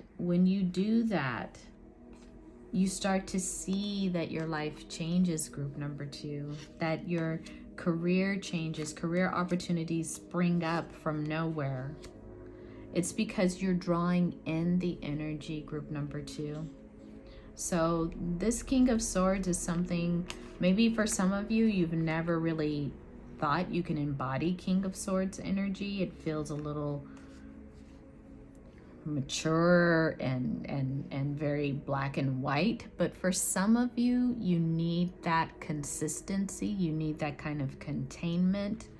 You need to be able to be decisive about what it is you want to do, and that's the King of Swords for you right there. Wow. So that opportunity is coming your way, group number 2. And I hope that you will take it, that you'll seriously think about it. Let's see if Spirit has any other messages for you. Because that opportunity, I'm getting a sense it's coming in fairly quickly, so you'll see it soon.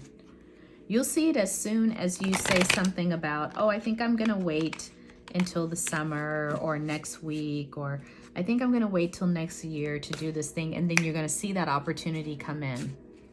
And it's going to feel so good. It's going to feel so right, group number 2, that you're going to wonder, okay, this is exactly what I would have wanted to find on the other deadline that I put myself on. Like, so say if it was summer you're going to wait for, it was like, okay, in summer I would have wanted something just like this, but now it's showing up now. It's showing up now, group number 2. Look at that. You have the Lovers. You have the Moon again, like nothing's being hidden from you. It's in reverse. But you also have the Star in reverse. So the Lovers here, and people hear me say this all the time about the Lovers card, it's not just relationships. It's about that duality between the both of you. It's like you have a lot of divine feminine energy that showed up in the beginning of the reading, And now it's time for you to bring in that divine masculine energy. Wow, I'm just getting this right now. It's like you're working with that divine feminine energy that's in your creation. You're in that energy and it's great. It's powerful for you, but you need to bring in that divine masculine energy. That divine masculine energy is going to tell you when to do something, how to do something, and how to be very discerning with it. How to show up very factual in the things that you want to do and how you want to birth your creations. So that Lover's card is saying that there's a union coming for you. You're not only head in the clouds, oh, I'm just creative and I'm just kind of floating up here. No, it's like Spirit is saying, I want you to utilize that divine, because the divine feminine, ancient divine feminines, even here, look at that on the wall. And then you've got this like feminine masculine energy. It's like, yes, in order to really fulfill the wishes of the divine feminine, both the feminine and the masculine have to show up as union. And these are energies, y'all. So it's like, you know, I need to show up as a whole person. Yes, I'm an artist, but I'm also a business person. Yes, I'm an artist, but I'm not gonna starve. I want what's worth my time, what's worth my skill, what's worth my artistry. And when you start to create, to communicate, can I even say that word? If you start to communicate clearly, group number 2, you're going to see that people cannot hide anything from you. Things will not be hidden because maybe some of you have been burnt by weird contracts or things that you didn't get. But when you start to advocate for yourself, you're going to get very clear before you sign anything. You're not going to take less than what you deserve. So I think this time with the moon in reverse, the moon card in reverse, that time is over. Maybe you were less mature back then, but now you know what you need to know, right? Just based on getting burnt. The star energy, it's saying to me that it needs to be turned upright. Like you need to allow yourself to have wish fulfillment. And the way that you get this wish fulfillment, especially with this star card, and a lot of people hear me talk about this, when the cards demonstrate nakedness, nudity, it's about authenticity. So it's like your wishes, what are your true authentic wishes? For some of you, maybe for a long time you're like, I just want to publish an article. But really the authentic dream is to publish a book. You get what I'm saying? Like, I'm not saying that that's anyone's wish, but I'm just saying that's an example of it. It's kind of like you're being guided here by Spirit to turn the star card around. Look at your wish fulfillment and say, do I authentically want that, or do I want something bigger? Can I dream bigger? And is that the dream I've always had? I love this group number 2. At the bottom of the deck is the Fool in reverse. You're coming out of an energy of not knowing, of feeling like you're being kind of just guided by the wind.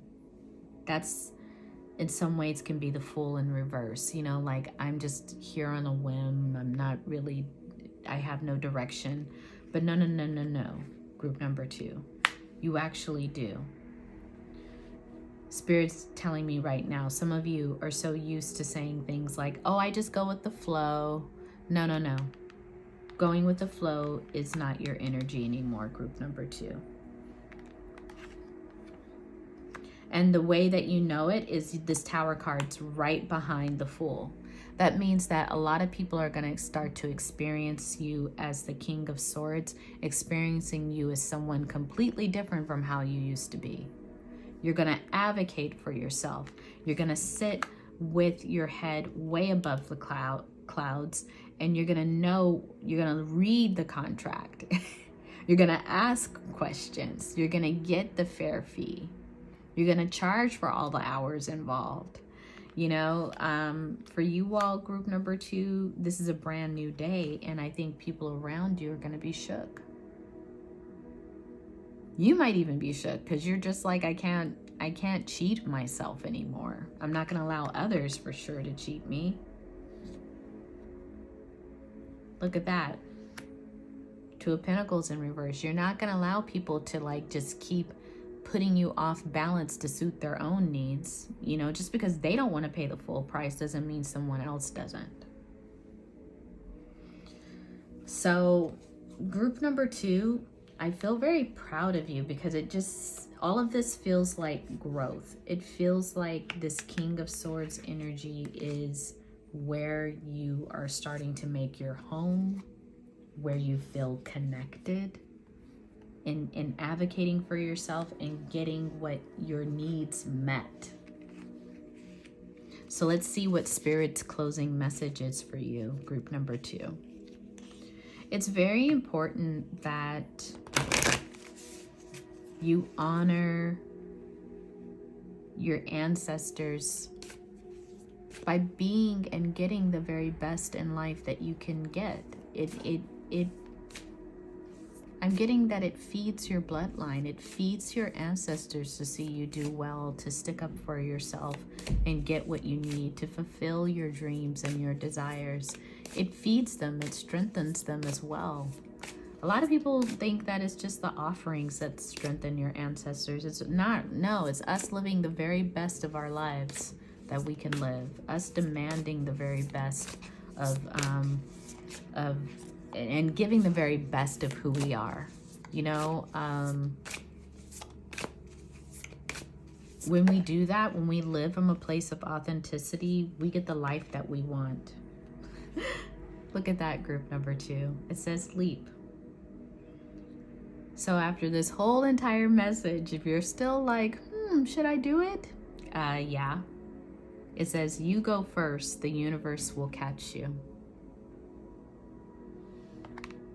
I love it, group number 2. So again, I'm almost begging you, please tell me at least a little tiny bit of what you're working on and what you're calling in, this big, beautiful creation that you're calling in, group number 2.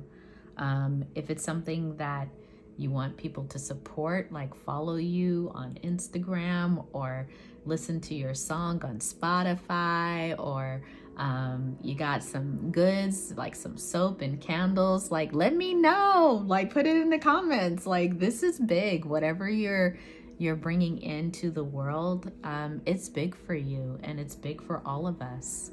So thank you for who you are, group number 2, and thank you for listening to this reading. And if you resonate, please give it a like. Please subscribe to my channel if you resonate with these readings. It's a fairly new channel, so I'm still growing it. So take care. Peace. Hi, group number 3. So you chose Yemaya. Congratulations. Or maybe some of you already have a relationship with Yemaya. If you didn't watch the intro to this reading, it was long, but I really encourage you to find time to listen to it if you desire. But I explained that Yemaya is a West African deity of the Yoruba tradition. And Yemaya is deep water. It's a deep water energy, deep ocean. And sometimes people interchange Yemaya for Mami Wata, although I think they may be 2 different energies, but definitely both very powerful and both having to do with the depths.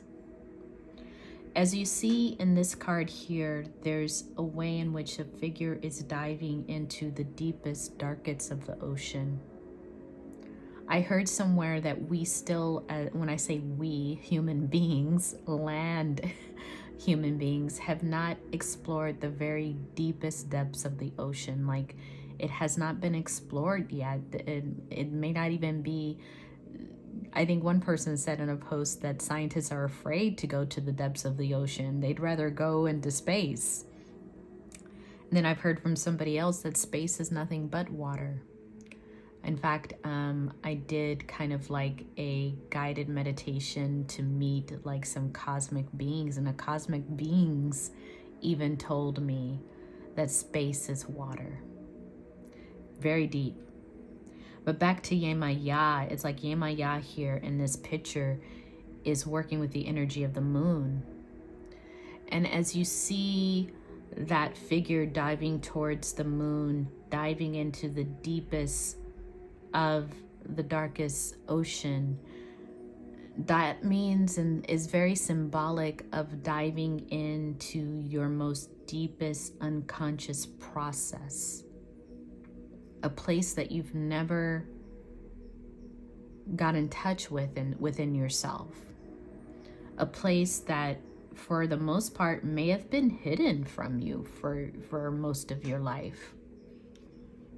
Maybe some of you had a life that felt like, oh, you know, I just thought life was about going to school, getting married, having children, you know, all those steps. And while those are all beautiful steps and can be, some of you may have missed out on that self-exploration.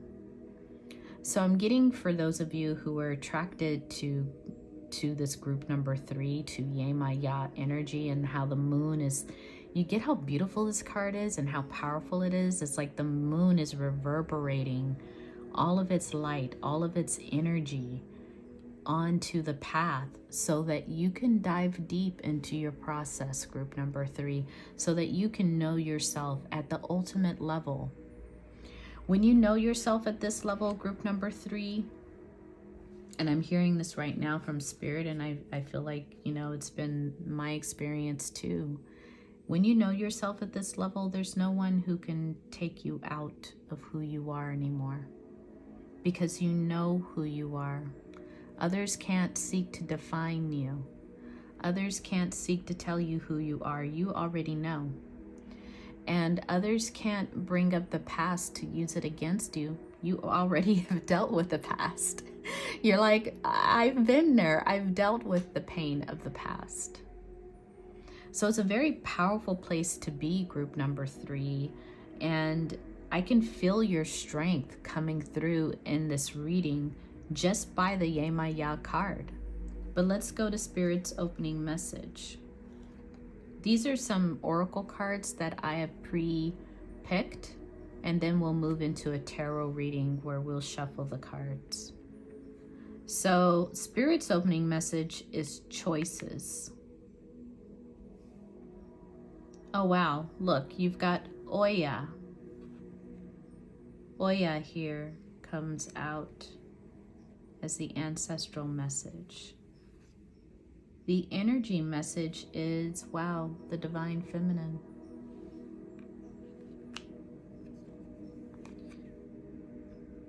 The cosmic message is the Pleiades. Wow, we were just talking about cosmic beings. And then your little mermaid message is meditate, group number 3. Make some quiet time in still air. I feel like that resonates with this picture, like taking quiet time to yourself to dive into your process, to get very exploratory about who you are, group number 3. So let's start. Let me just look at all of these oracle messages, including your main card here.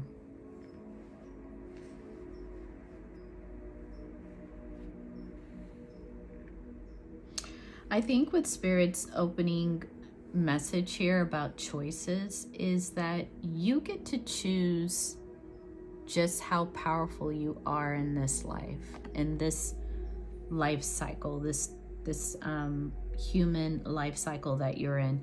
You get to decide how powerful you want to be. And I think for many of you, you have decided to be the ultimate power, to be unlimited in your power. And you know where that kind of, if you wanted to take like a specific deity, this is Oya. Oya is the bringer of storms and transformation and transmutation. And so when Oya comes into your life, it's like a tornado. You know what I mean? It's like a hurricane. It's like the tower, but the tower in a way of transformation, group number 3. And so it says on the back here, your Oya. Oya is another Yoruba deity. So you have 2 in this reading. So for some of you, I'm just saying this off the top of my head, you may have a Yoruba bloodline that you want to reconnect with, because you have Yemaya and you have Oya. Oya is well known for the wind, the lightning, the death, the rebirth. Oya has lesser known attributes, which is the dominion of words. So Oya reminds you here the power of your words, the power even, I think, of your choices, group number 3. You can decide to stay small. This is what I'm hearing from Spirit.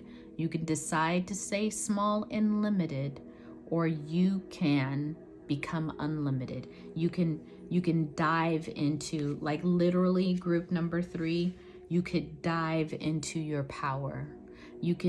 It's almost like I visualize someone standing at the edge of the deepest, darkest waters and saying, I am just going to submerge myself into this knowingness. I am going to reemerge completely knowing who I am, and not only just knowing, but loving and accepting who I am.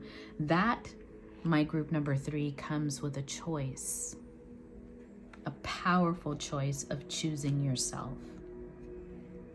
And it will cause a whirlwind in your life, because for many of you, this is the very first time you've taken an action of choosing yourself. That could potentially disrupt everything, especially for those of us who have held people and coddled them and people pleased with them and never asserted ourselves. When we come in and say, no, this is my life now. This is who I'm going to be, my most powerful self. You will disrupt things. But that is how the divine feminine does it. No, that divine feminine. That's why patriarchy does not like the divine feminine. The divine feminine comes in and says, this is not good. We need to come in and reassert our power any way that we want to, not just the ways that you say that we could do it. And I think for some of you, regardless of your gender, you are stepping so deep into the divine feminine that you are deconstructing everything around you. Like, why do we do this? Why is this that way? Why is this system this way? I mean, you are literally in that mode of deconstructing, decolonizing your world, group number 3. And wow, it says here on this Pleiades card, you're on a double mission. You're channeling and uplifting humanity. So for many of you, this is not just about you per se. This is about your community. This is about, for some of you, this is about your family. This is about the kind of change that needs to be realized in this now. And you are a leader of it. Wow, group number 3. I feel like I'm always connected to powerful people, but you all are very, very powerful. And it's something about utilizing meditation as a tool to help you to focus, to get your stamina ready, to dive, to work within, to understand all of yourself. This is really, this Yemaya card, this moon card, it's a journey, group number 3. It's a journey you're getting ready to set out on. And it's not a path that's well traveled. It's not something that a lot of people choose to do with life. They just say, oh, just let me make some money, be able to afford a vacation here and there. I'm good. But not you, group number 3. I think that you are searching for something different. You need answers, and you're willing to reframe everything to get them. You're willing to create a storm. You're willing to turn things on their head to make sure that you get to live the unlimited power that you are. Very powerful, group number 3. And I'm keep hearing even from Spirit, it's a long time coming. Whatever that means for some of you. It might have felt like this change in you might have felt like it was just overnight. But I also hear it wasn't. Like, there's been moments here and there, group number 3, where you were being built for this, prepared for this journey. That's what I'm hearing. And that preparation, in that preparation, you made some choices that brought you. Oh, that's what I'm getting. Let me go here for a minute. Because Spirit's like just sending the channel. Spirit's saying that this is the result of choices that you've made in the past. Choices that were forthright, that were good, that were in alignment with who you were. So all of your choices, even if it didn't make sense back then, you taking some kind of job, but you learned some kind of skill on that job. You having this particular relationship, but you learned that you didn't want certain things in relationships once you were done with that relationship. You get what I'm saying? Like, it was all built on choices. That's what Spirit is choosing to show me. You know, it's like, this is not a sudden overnight, like, I'm going to change and just get spiritual. No, it's a result and an outcome of you living life in alignment with yourself, your ancestors, your spirit. That is how water's impacting you at a very deep level. You knowing who you are. Wow. This didn't turn over. I'm not sure if I'm going to take it, but that turned over. You're even calling in deep friendships, new relationships that are going to celebrate you. Some of you have been looking for like-minded folks. Your family is going to be blessed. Look at this. And here's what I say about this 9 of Swords. It's like those days are over of you wondering why you are a victim of life. Like, you don't even think about yourself that way anymore.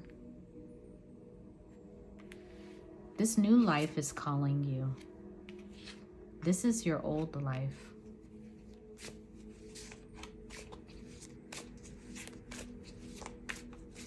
If you are ruminating right now, Spirit is telling me to drop into this. Drop into change. If you have been feeling like you're overwhelmed with a lot of choices, you feel like, because look, you've got the moon here in reverse. You got the Lovers in reverse. Yeah, there's some of you in this reading, you've got the 10 of Swords in reverse. There's some of you in this reading that are in the beginning stages of this. Like, you're going, what do I need to do? My life feels upside down. I don't feel whole. Lovers in reverse. There's not a holistic feeling happening there.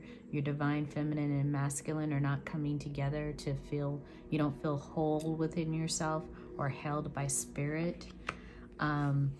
You're feeling as if life is feeling very much against you at this moment, and it doesn't feel like it's letting up because the 10 of Swords is in reverse. You feel like there's a lot of people who are hiding who they really are from you, that you don't see the truth of who they are. And it has been keeping you up late at night going, what do I need to do? But here's the strength of all of this, group number 3. When you ask that question, here we are in this reading. Yemaya. This person is diving naked into the waters, into their unconscious, naked being authentically themselves, going to the waters of knowledge, being illuminated by the moon, all the things that are unconscious. And when they do that, they are celebrated. Their family feels prosperous. Things are back in alignment after they've taken that deep step to know themselves. So group number 3, if that's some of you have just, you're coming out of that. Some of you are asking, what is the next step? I'm tired of feeling this way. This is the next step.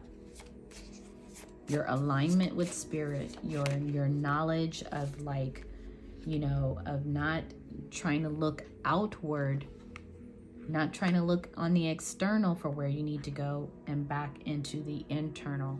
For some of you, therapy is calling. Like, you need to find a therapist. You need to find a spiritual coach. You need to find a guide, because it is only then that you'll get that wish fulfillment, group number 3. It is only then that you'll start to see the fruits of your true labor. It's only then. When you harness this power, that is when your life will turn around, group number 3. But it's not until then. It's like Spirit is telling me right now that you desire to be the Empress in your life. You desire to have the very best. You desire to create with the very best in mind, you know, to relax and to enjoy your riches. You desire someone to bring forward messages of love towards you. You desire all these things, and you can't have them without change. And the Tower's in reverse here. Like, you can't have all of these beautiful things in your life without expecting some tremendous amount of change to happen in your life. These conditions cannot exist in the same state that brought you strife, in the same state that's brought you limitations. You can't grow the kind of flower, the kind of crop you want to grow cannot be grown in soil that's deficient, group number 3. So this is where you're getting your restoration. This is where you stop being the upside down Queen of Wands and you become the Emperor of your life. The upside down Queen of Wands is trying magic spells, is trying to light candles, is trying to do all these moon rituals, but not trying to change the very essence of who she is, to turn herself upright. But this Emperor energy says, I do the work and I become this. I really sit on the true throne of success. Not just little breadcrumbs here and there, but the true authority of my life. I stop overworking and I become the high priestess of my life. I learn how to wield my power. I'm not chaotic. I'm not sitting here sending negative energy to people, freezing people in jars. I'm not putting spells on people. I am using my energy for me and my success and my growth. You get the difference, group number 3? This is, that might have specifically been for some people, and don't take it wrong. But sometimes we're so powerful, but we haven't been taught the actual skills to wield that power. Sometimes people are so powerful and they do these candles, spells, and all these other things. And, all of that has its place in time. But it can't be the only thing that you're relying on in terms of your power. You are much more than that. That's what this Yemaya card is saying. You are so much more. You're so much more than a tarot reader. That's what I just heard. Yep. You are so much more than even a tarot reader. Some of you have so many divine gifts. So many divine gifts. But it's about knowing yourself. And in that knowing of yourself, you believe in yourself. You set up parameters for the use of your power. You're not willy-nilly with your power anymore.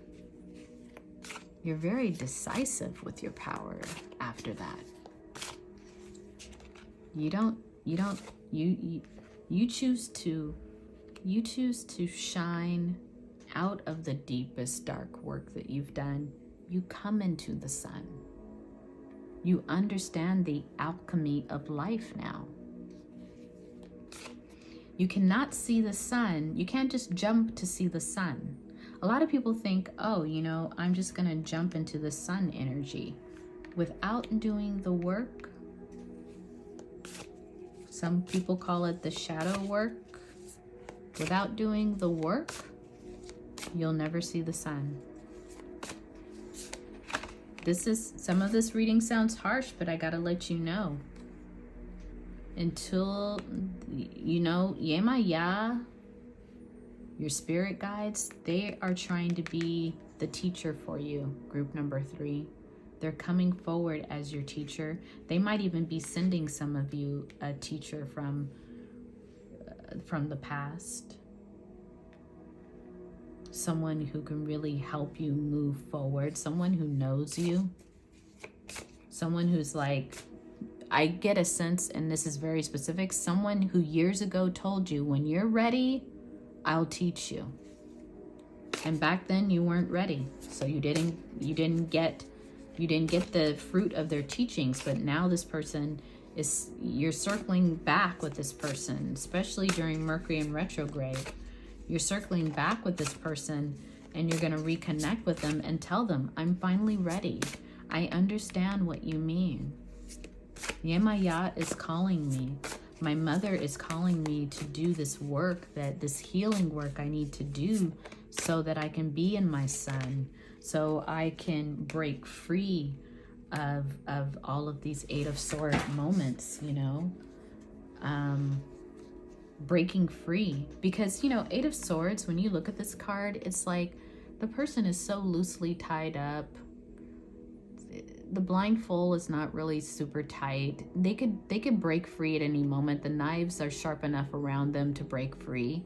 And it's almost feeling like they're a prisoner, but they're a prisoner of their mind. They're a prisoner of their mindset.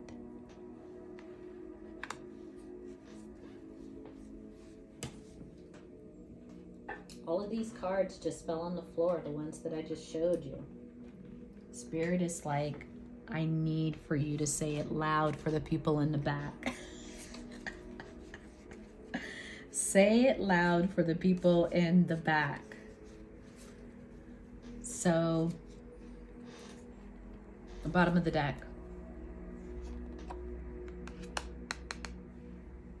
If you want balance and justice in your life, seek the real power.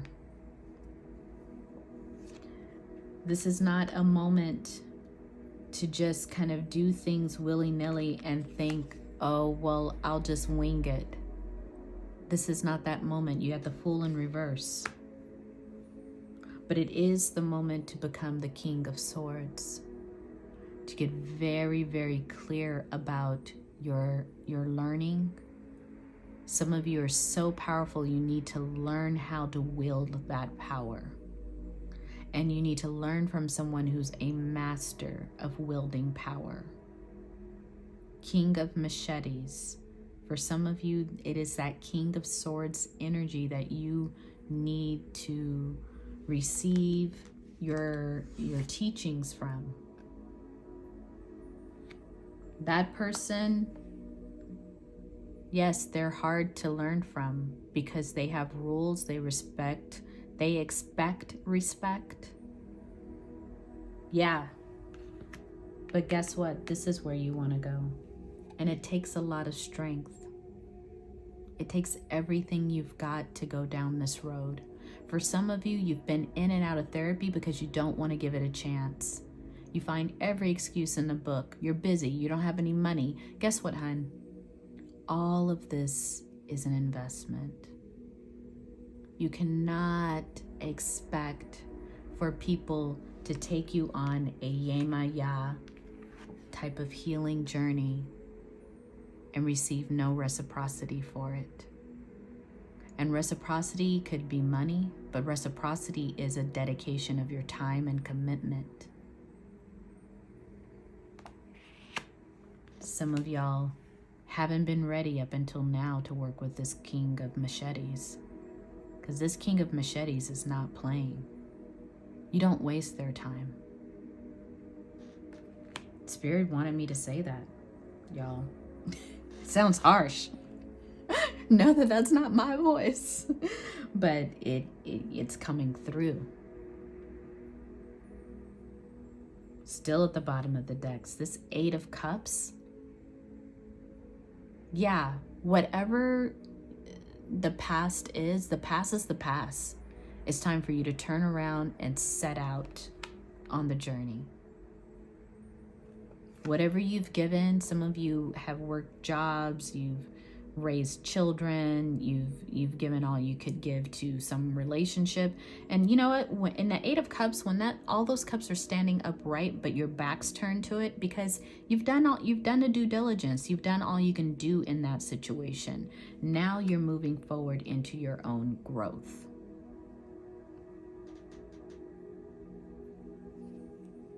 The bottom of the deck keeps giving. You got Seven of Cups at the bottom of the deck too. Meaning there are so many choices that you can take in life, so many paths that you can take in life. But this is the path, y'all. This is the path. Whatever that looks like for you, whatever that feels like for you, it tastes different than any other. It tastes way different than any of these other choices. Wow, y'all. Group number 3, y'all just finished with a bang. You finished this reading with a bang. But you know, when I was pulling your oracle cards, it was just like so intense. I was like, Oya and Yemaya, come on now. This is a real growth reading. Let's do your last closing message. But I'm here for you all because I don't think this reading would have come forward if you weren't ready. I don't think that the words that felt a little harsh earlier wouldn't have been channeled if you weren't ready. Some of you have some really great work to do to help us all, to help the collective. And I get that it's just spirit wanting you to get serious about yourself. Yeah. Spirit's closing message is the inner temple. Devotion is the first word, y'all. Devotion. Tune into the portal of your heart. So devotion, it's the first word. It's what will help you dive into this moment, take the journey. But it takes a certain amount of devotion. Devotion can also be interpreted as sacrifice. Like, stop playing around. That's what I'm hearing from Spirit. Stop playing around. Spirit is saying, I got you the job. I got you the school entrance. I got you the relationship you needed. I got you, like Spirit is just like rattling down a list. Like you've been blessed 100 times over and still you won't turn. Spirit wants reciprocity now. Spirit wants you to take the next step, elevate, go to the next level, evolve.